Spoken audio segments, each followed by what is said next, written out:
Hello everyone, and welcome back to another video. Today, I'm going to dive into the complicated story of Misao. Misao was originally released as a Wolf RPG editor game in 2011, but it has since gone through many remasters, including one in 2024. Misao is a dark, gritty game, and an absolute staple of the early 2010s RPG Maker games. If you would like to watch the original story of Misao, I have a full video walkthrough on my channel. I will put it in the description if you'd like to check it out. For the sake of my own sanity, and to keep the video consistent, I will just be analyzing the 2024 or the most recent remaster of Misao, exploring the entirety of the story. Before I begin, I just want to give you guys a heads up. This video is going to discuss some themes some may find triggering, including bullying, gore, suicide, and hints of physical and sexual violence. The game opens with a choice for the protagonist. Choose whether you are a young woman or a young man. In the original game, the protagonist was a young woman automatically, so we will select to play as a young woman. With that choice, text comes on the screen, first asking for help, then begging the protagonist to come find them. The protagonist recognizes a voice, calling out to Misao, the protagonist's classmate. Suddenly, the protagonist wakes up in her bed, realizing she was just dreaming. She wonders why she heard Misao's voice in her dream though. Though they were classmates, they were never friends. The protagonist always wanted to be Misao's friend because Misao was always so quiet and alone. But it never happened, and now the protagonist will never have the chance because Misao has been missing for 3 months. Misao stopped going to school and never returned home. No one has any idea where she's gone. However, people in their class are speculating that Misao is dead. As the protagonist hurries to school, she hears the same voice call out to her, saying, "Find me." Time passes as the protagonist attends class. Kurata, their teacher, is teaching at the front of the class while Ayaka, another classmate, thinks about how dreamy the teacher is, which, Ayaka, have you seen him? That hair part? But, okay. While Ayaka explores her questionable taste in men, Aki, the protagonist, thinks about Misao. Kurata, the teacher, notices Aki not paying attention and calls her out for it, making Aki jump. Time jumps again, and class is now on break. Ayaka and Aki are sitting together, and Ayaka continues to discuss Kurata and his new suit and great personality. While Ayaka does this, she rubs lotion on her hands, since she heard a rumor that Kurata has a thing for hands. Okay, Ayaka. Aki hilariously tells Ayaka she does not care. At all. But Ayaka teases Aki for liking Toma, a notorious playboy in their class. Yoshino, a pink-haired girl in their class, then begins loudly talking about some paranormal business that's been happening around the school. This immediately catches Aki's attention. Yoshino goes on, saying that someone in another class got dragged away in the bathroom. Kudo, another classmate, agrees, mentioning an incident of lights falling in the gym. No one was injured because of it, but it still scared everyone. Yoshino is certain it is ghost, which scares Saotome. Toma doesn't believe in ghosts though, calling them dumb for believing it, but he goes on. It could be Misao's curse. This gets everyone's attention, unsurprising, since Misao has been missing for 3 months. While Kudo tells Toma to knock it off, Yoshino agrees with Toma that it could be. But Toma warns Yoshino that she should hope it's not, because she used to bully Misao. What would stop Misao from seeking revenge? But don't let this group fool you. They all did something to Misao. Toma tricked Misao into thinking he liked her, which he coldly remarks that, since Misao loves him, she'd never hurt him. Saotome is Toma's girlfriend, so she believes Misao could seek revenge out of jealousy. We also learn later that Saotome also participated in the bullying of Misao, though she tried to hide it. Kudo also betrayed Misao, which we'll discuss later. Toma mockingly calls out for Misao not to curse him and Saotome, his girlfriend, but that the rest are fair game. Suddenly, the screen shakes and flashes. Something is wrong. Very wrong. Suddenly, day turns to night to the bewilderment of everyone. Yoshino tells the group that it is Misao's curse. She's really mad at them. Toma snaps at her for saying that, shouting that he was just kidding. It seems that, while Toma has a lot of bravado, he's just as scared as everyone else. While all this is happening, Aki hears Misao's voice again, asking for help and to find her. This scares everyone, who all blame Aki for what's happening. Suddenly, the screen flashes to black and a scream rings out. When Aki wakes up, the classroom is in shambles and she is alone, except for Yoshino, who is hiding in the corner. When Aki tries to speak to Yoshino, Yoshino will say Misao's curse before running off. With nothing else to do, Aki steps outside the room. This is when Aki unlocks one of her newest abilities in the other world, Crimson Eyes. While this is more of a gameplay mechanic than a storyline, with it just helping players when they're stuck, it's still interesting that Aki has powers in this other world. Back to the game, the school is in shambles. Certain paths are blocked off by broken flooring, so Aki has no choice but to go downstairs. Here, she finds Toma and Saotome running together. Toma jumps in fright before realizing it's just Aki they've run into. Toma tells Aki to run away before taking off with Saotome. Aki can't contain her curiosity and looks down the hall from where Toma ran from. Down the hall, crying and asking for someone to save her, is who looks to be Misao. Aki approaches her, but when Aki gets close, Misao's head falls off her body, thudding on the floor. Aki is disturbed by it and runs away as a dark shadow begins to chase her. While she doesn't know the shadow's intentions, she knows they aren't good.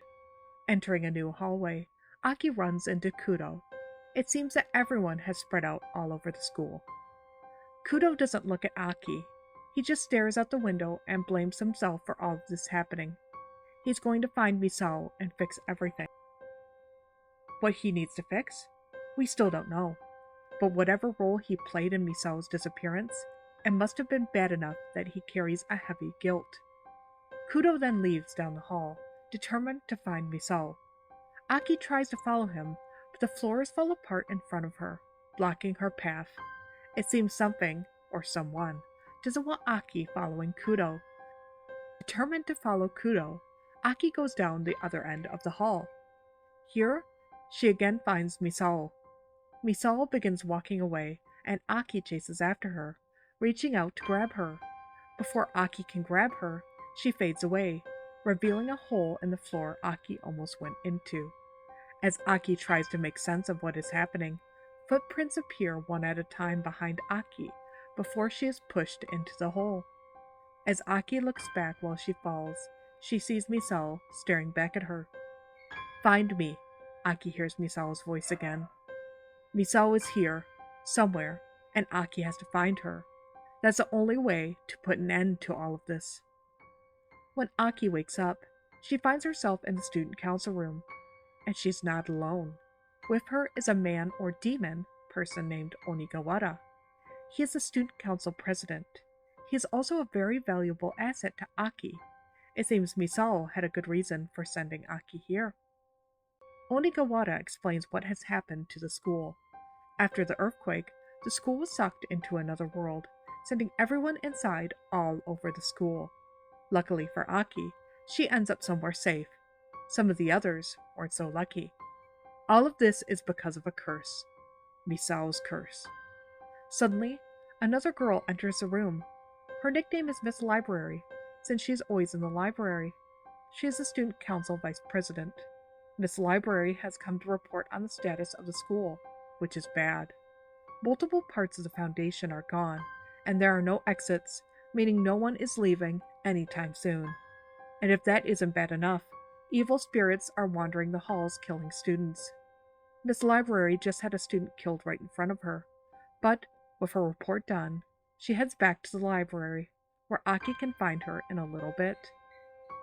So, things are quite grim right now. Not only is no one leaving, they are also being hunted like prey. And who can fight back against a ghost, especially one summoned by a curse? There's nowhere to run, and only so many places to hide.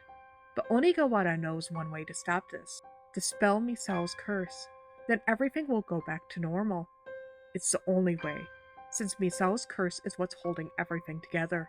And Aki knows how to do it. Misao has been telling her all this time. Aki has to find Misao and save her soul. But Onigawara seems skeptical of Aki doing so. It's not safe with all the spirits running around. But Aki is undeterred. She couldn't help Misao before, but she can help her now. This is truly a testament of Aki's character. While others, except Kudo, are running away and refuse to face what is happening, Aki is heading right into the problem to save Misao. All this because to Aki, Misao is her friend. But there's no time to waste. Aki needs to explore the school to find Misao's belongings, which will help her find Misao. Aki heads down to the third floor and into the art room. The room is mostly normal, except for an easel that has "Help Me" painted on it in red. However, by examining it, the room changes. There is paint everywhere, with the words "It hurts" and "Don't kill me" painted across the floor. While we don't know what happened to Misao yet, the implications are bad. But still, no trace of Misao. Aki keeps looking. Next, she heads to the computer room. As she goes to grab the door, three Misaos surround her, as if trying to stop Aki from going in. However, they don't touch Aki, and she heads in anyway. Inside, trapped by the falling flooring, is Otome.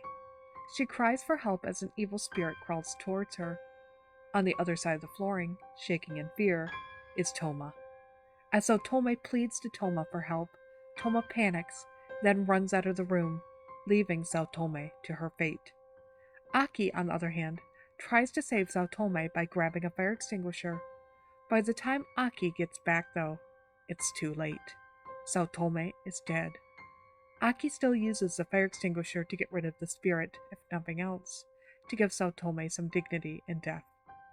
With nothing left to do, Aki checks around the room for clues and checks a computer glowing red. On the screen is an excerpt from a love letter Misao wrote to Toma, confessing her love for him. A flashback gives us the whole story.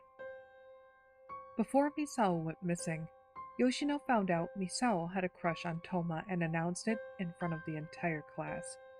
Toma tells Misao he also has a crush on her, and Misao and Toma trade numbers, to Misao's excitement and joy.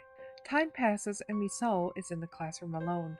She's confused why Yoshino told everyone about Misao's crush, but she's so excited to be with Toma. Misao doesn't really care why Yoshino did it. Misao then receives a text from Toma, telling Misao how much he likes her and asks her if she likes him too. Time passes again, and a group of students are hanging around a paper hung up in the hall. So Tome passes by it without looking at the board before quickly walking away with a friend, as if she already knows what it says. As Misao approaches, she realizes what it is. It is a love letter, or text, that she sent to Toma, posted up on the board for everyone to see. What was originally a heartfelt love letter to the boy she liked turned into a mockery of her and her feelings in one of the cruelest ways possible. Misao runs back to the classroom. Sure, it was Yoshino that did it. Yoshino must be jealous that she's with Toma. But it's no good, Misao tells herself, because Toma likes her. As Misao approaches the classroom door, she sees it. So Tome is sitting on Toma's lap as they flirt and mock Misao. So Tome also confirms that she put Misao's text on the board. As the flashback ends, Misao curls up into a ball outside of the classroom door, devastated by Tome's cruelty and Toma's fake confession. Aki continues to explore the school until she stumbles upon a classroom with a rattling cleaning closet. Opening it, she finds Kurata, their teacher, inside. He's alive and fine, and happy to be out of the locker that he was trapped in. He's surprisingly unperturbed by what's going on around him, leaving the classroom immediately, and leaving Aki alone to fend for herself, like any good teacher would do. Not that Aki needs Kurata hanging around, but as a teacher, you would think he would prioritize his students' safety. But nope. Nice job, Kurata. Anyway, Aki checks the closet he was trapped in and finds a locker key left behind. Kurata must have accidentally dropped it. Aki isn't sure where it goes, but she takes it anyway. Exploring down a hallway, Aki again hears something coming and jumps into a locker to hide. Good thing, too, because a man in a lab coat walks past her with a chainsaw. He doesn't look too friendly either. Out of curiosity, Aki enters a room the chainsaw-wielding scientist just left to strangely find a laboratory. Someone in the room cries out for help, but a laser blocks Aki's way from entering the room. Until she can find a way around it, Aki can't do anything for the person crying for help. At least the chainsaw-wielding psycho will be gone for a little while. Aki has seen and been through a lot, and she needs to digest all the information thrown at her. So she decides to head to the library to speak to Miss Library. Miss Library is thrilled to speak to someone after not speaking to anyone for so long, so she immediately wants to be friends with Aki. While Aki is a little perplexed by Miss Library, she agrees to be her friend. If nothing else, she can be a good source of information about what is going on in the school. But now that they're friends, Library wants a new name Aki can pick. For this playthrough, we will call her Aya from now on. But while Aya is a nice break from Aki's mission, the library is also a good source of information, not only about the school, but one of its fondest inhabitants as well. But that's a story for another video. Aki eventually rests up enough in the safety of the library, returning to her mission. Aki heads down to the first floor, heading to the entrance hall. Of course, she can't leave, but she does find Onigawara there. He doesn't have much to say to Aki, just confirming that there are evil spirits about, but he also seems undisturbed about it all. Aki continues her search, heading into the cafeteria. Aki quickly regrets this decision, finding a student laying across a table, eating what appears to be human intestines. In the kitchen is an evil spirit chef, preparing some delicious human meat to eat. Yum! If Aki eats any of the food on the tables, she'll find herself next on the menu. And in a humorous twist, Aya comes to order a hamburger after swearing them off after watching the student murdered in front of her. Guess we now know how the student was murdered. But Aki has a mission to do, so no time to eat, skirting an undesirable fate for now. Next, Aki checks the faculty room, and here she stumbles upon her friend Ayaka fumbling through one of the teacher's desks. Come to find out, this desk is Kurata's, their teacher's. Aki chastises Ayaka for doing it, but doesn't stop Ayaka at all. In fact, she keeps going, finding a ton of love letters addressed to Kurata from his students, which, ew, why would he keep something like that? Aki tries to get Ayaka to leave with her and get somewhere safe, but Ayaka refuses. She won't leave until she's explored all of Kurata's desk. This leaves Aki no choice but to leave her behind for now. Before Aki leaves though, remember she found a locker key left by Kurata? Well, this room has a locker Kurata had locked, which only has a broken phone inside. But why would Kurata keep a broken phone? Aki takes it with her anyway. Making her way into the infirmary, Aki finds Ayaka there, sitting on an infirmary bed with Kurata at her side. Ayaka looks strangely panicked as Kurata stands over her. Ayaka begs Aki to help her, but Kurata cuts her off, telling her the monsters are gone. She's safe now. Aki is worried, asking what happened, but Kurata answers, telling Aki Ayaka was attacked by a monster. Aki is frustrated at the news, telling Ayaka she should have hid when they spoke the first time. But Ayaka continues to shake in fear. Aki tries to get Ayaka to come with her, but Kurata tells Aki Ayaka needs to rest, so he'll stay and look over her. Aki readily agrees, thinking that Ayaka will be safe with their teacher around. But, before Aki can go, Kurata asks Aki to go get a tranquilizer from his desk. It'll help Ayaka's nerves, Kurata says. Again, Aki agrees. Why wouldn't she? And she runs to the faculty room to retrieve it. But checking Kurata's desk reveals there's no tranquilizer. How strange. Aki returns to the infirmary to speak to Kurata about the missing tranquilizer, but she's horrified when she realizes what has happened since she's been gone. Inside the infirmary, dead, is Ayaka. Against the wall, injured, is Kurata. Aki is devastated. She's already witnessed so much death, and now she's lost her friend too. Kurata apologizes, explaining that a monster attacked them. There was nothing he could do to stop it. Strangely, Kurata gives Aki a pair of hands. Misao's hands, he explains. He found them while he was walking around. Kurata then talks about the last time he saw Misao. It was the day before she went missing. She had something she had to tell Kurata, but he was too busy to listen to her. He blames himself for Misao's disappearance, telling Aki that she is the only one who can save Misao. As strange as this gift is, it's just what Aki needed. She needs to find Misao, and finding her body, even if it's in parts, is finding her. But her hands are only the beginning. Aki must keep going. Next, Aki explores the bathrooms, checking the boys' bathroom first. Hiding in the utility closet is Toma. Aki calls Toma out for his cowardice. Then she tells him that Sotome is dead. Instead of recognizing his part in Sotome's death by running away, he blames it all on Misao. He then begs Aki to protect him, but when Aki tells him she needs help to save Misao, he refuses, telling Aki that Misao shouldn't be saved at all after what she's done. While Misao definitely has some blame for what's happened and all the deaths around her, this is a fatal flaw in Toma's character. He refuses to take responsibility for anything, instead shifting blame and ignoring issues. He is truly the worst type of coward. Aki, the absolute no BS queen she is, tells Toma to hide in the bathroom forever then. She couldn't care less what happens to him. Terrified of being left behind, Toma agrees to come along. Aki doesn't seem to put much weight in his help, but lets him come along anyway. However, as Aki tries to leave the bathroom, something frightens Toma so much he faints. The mirror in the bathroom is shattered, with pieces everywhere, and "Die" is written in blood all over the bathroom walls. Aki won't leave Toma behind, so she picks him up and carries him to the library. Aya seems uncomfortable with the arrangement, but she allows Toma to stay anyway. Not to worry though, Aya, because Aki found a sports drink along her travels, which she quickly gives to Toma to get him up. Toma is grateful for the gift, telling Aki that she could be his girlfriend, which, ew, Toma, your ex-girlfriend just died, chill. Toma gets annoyed though when he finds a key in his drink. While he decides that he's going back to sleep, Aki takes a small key with her. There's still one place Aki hasn't explored yet, the lab.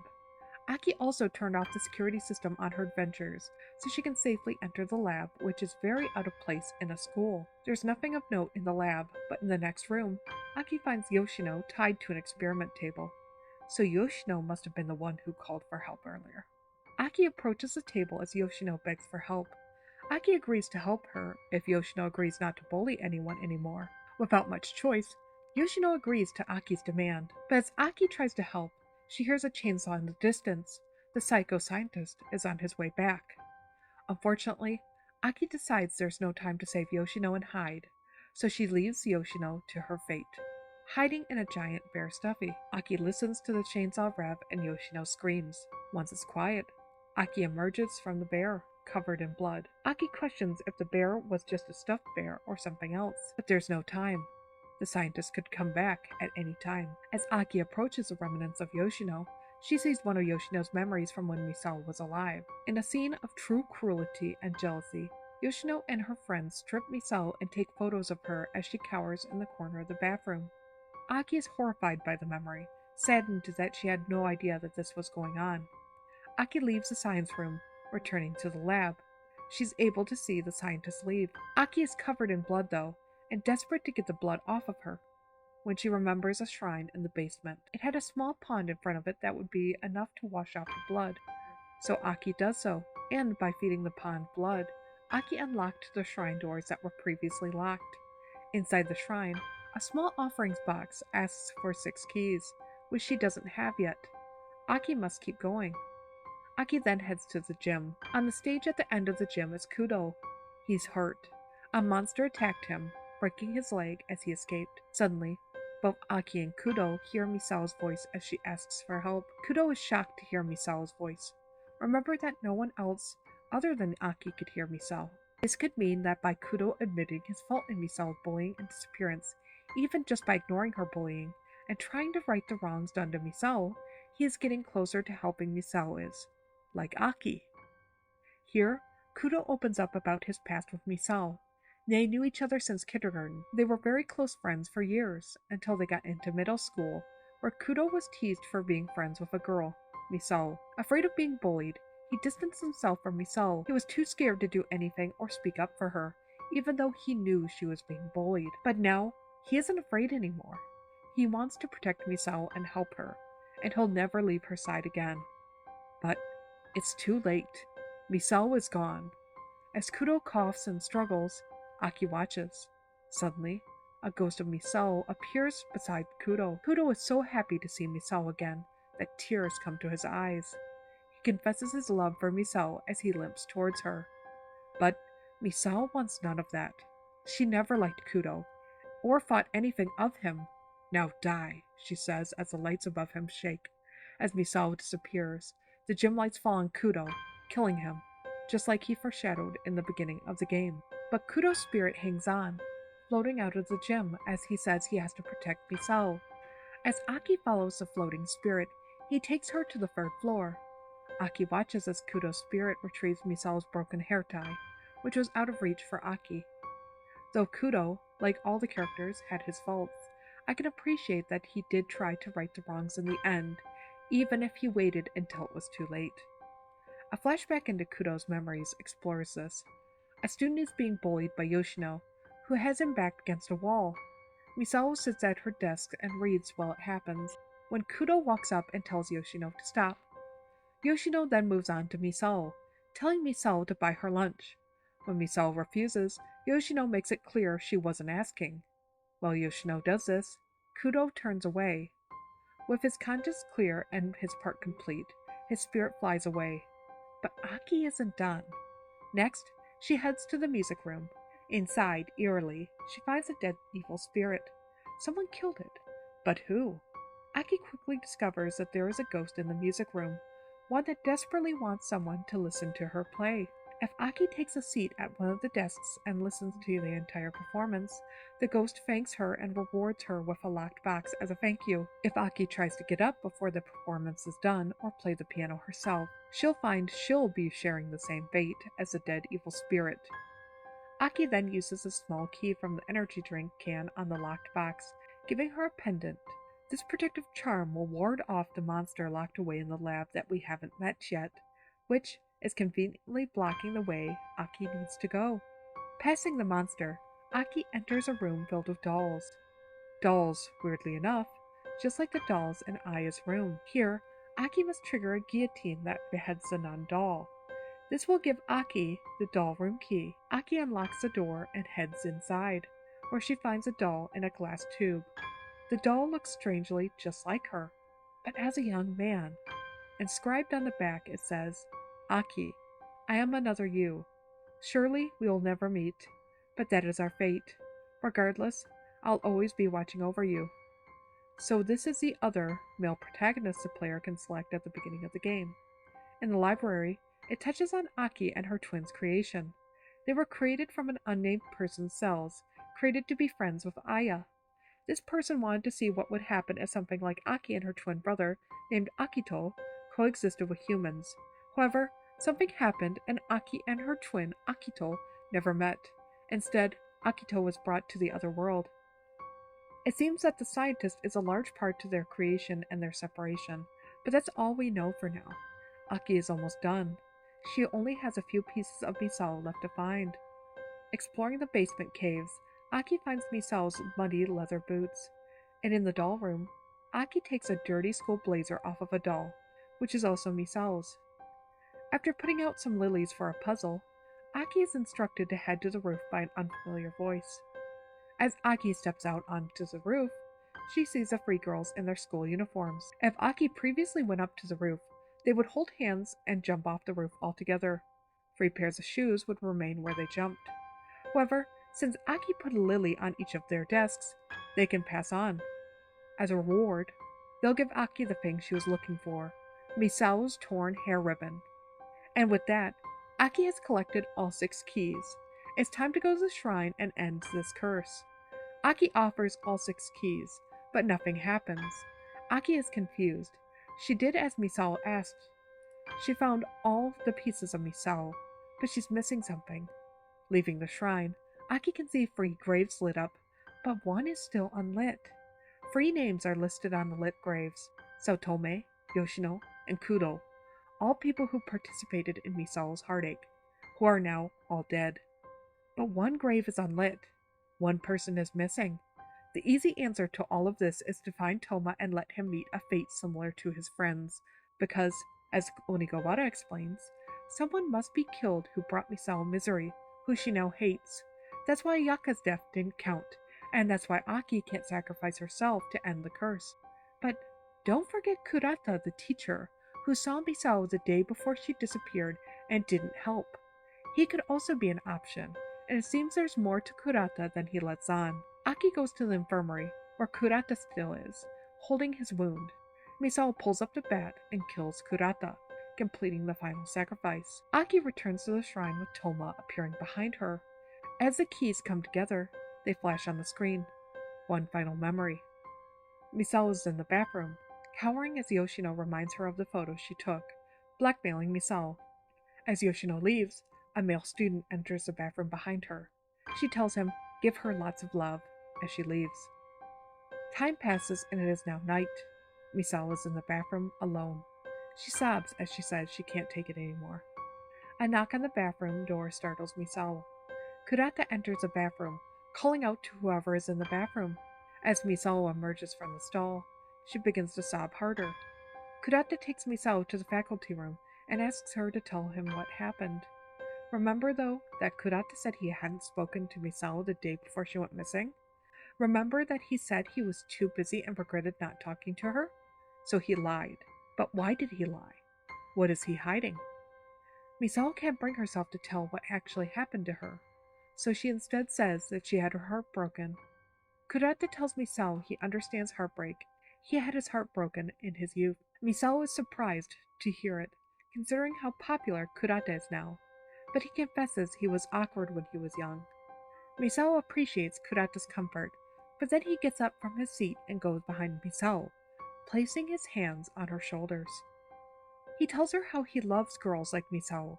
He then grabs Misao's hand. Remember that Ayaka talked about a rumor that Kurata loves hands? It wasn't a rumor, as he tells Misao she has beautiful hands. As he leans towards Misao, she tries to get away from him, understanding what he's trying to do.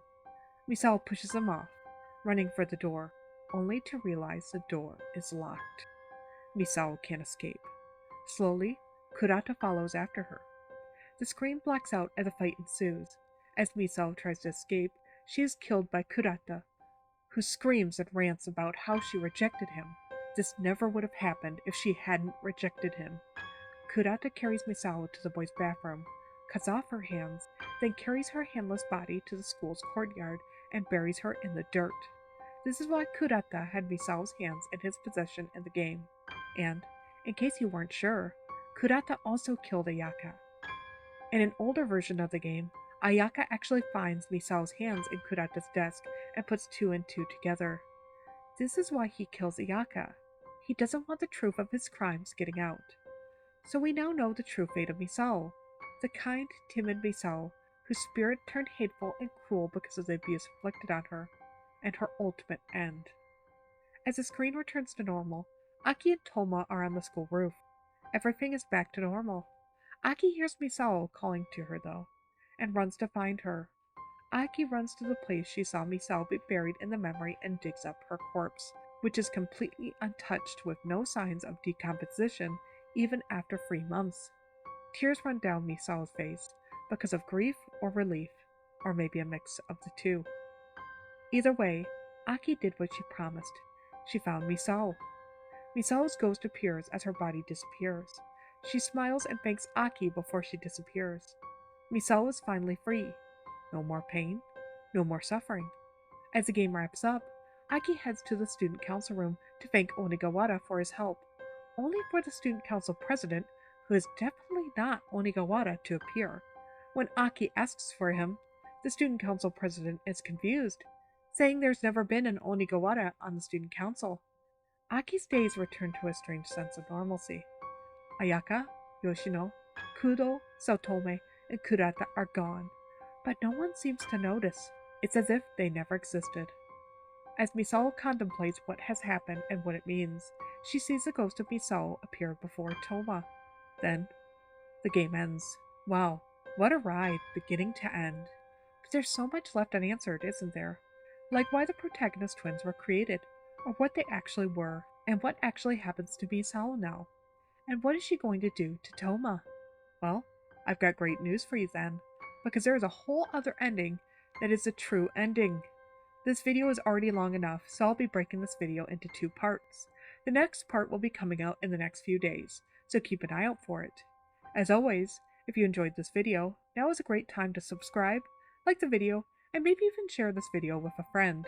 I'd also love to hear about your guys' experience with Misao and what you thought, so don't forget to leave a comment. Until next time, take care.